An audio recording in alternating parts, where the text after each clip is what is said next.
თბილისში მოსწავლე ახალგაზრდობის ეროვნულ სასახლეში ლიტერატურისა და ხელოვნების საერთაშორისო ასოციაცია ქუჯის ყოველწლიური კონკურს-ფესტივალის დაჯილდოების საზეიმო ცერემონია გაიმართა. ღონისძიება, რომელიც წელს უკვე მერვედ ჩატარდა, ლიტერატურისა და ხელოვნების სფეროს გამორჩეულ წარმომადგენლებს აერთიანებს. ქუჯი 2026-ის საზეიმო საღამო მსახიობ მურმან ჯინორიას მონოსპექტაკლით გაიხსნა. წლევანდელ ფესტივალს საპატიო სტუმრების სტატუსით ლატვიელ მწერალთა დელეგაცია ესწრებოდა. საზეიმო ცერემონიაზე სხვადასხვა ნომინაციაში გამარჯვებული ავტორები და შემოქმედები დაჯილდოვდნენ. სპეციალური ჯილდო ქუჯი ერთიანი საქართველოსთვის მურმან ჯინორიას, რადიშ თორდიასა და ლეო ანთაძეს გადაეცათ. გიორგი ჭყონდიდელის სახელობის პრემია კი წელს ტარიელ ხარხელაურს, ხოლო ზვიად გამსახურდიას სახელობის პრემია გიგა ხორნაულს მიენიჭა. აღსანიშნავია, რომ ლიტერატურულ ფესტივალში ყოველწლიურად აქტიურად მონაწილეობენ კონკურსანტები აფხაზეთიდან.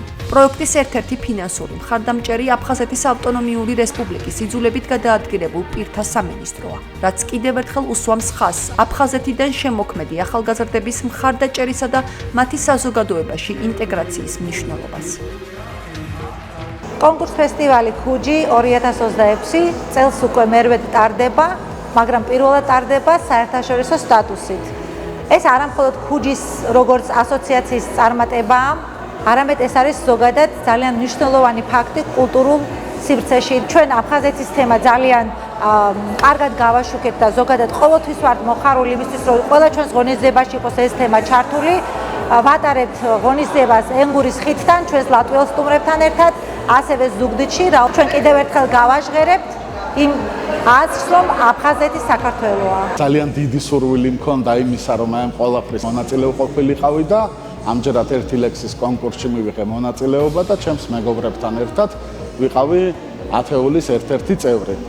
ამ ეტაპზე მეორე ადგილს დავჯერდით. მიხარია, რომ ასეთი პროექტი არსებობს, ხორციელდება, აერთიანებს უამრავ ადამიანს, უკვე არის საერთაშორისო სახის. მონაწილეობა მივიღე ლიტერატურულ კონკურსში ქუჯიში, მოვხვდი ათეულში. ნამდვილად არ ველოდებოდი თუ ათეულიდან სამეულშიც მოვხვდებოდი. ვარ ძალიან ბედნიერი. დიდი მადლობა მინდა გადაუხადო ჟიურის თითოეულ წევრს, ქუჯის დამფუძნებლებს. ყველას ვუსურვო შემოქმედებითი წარმატება.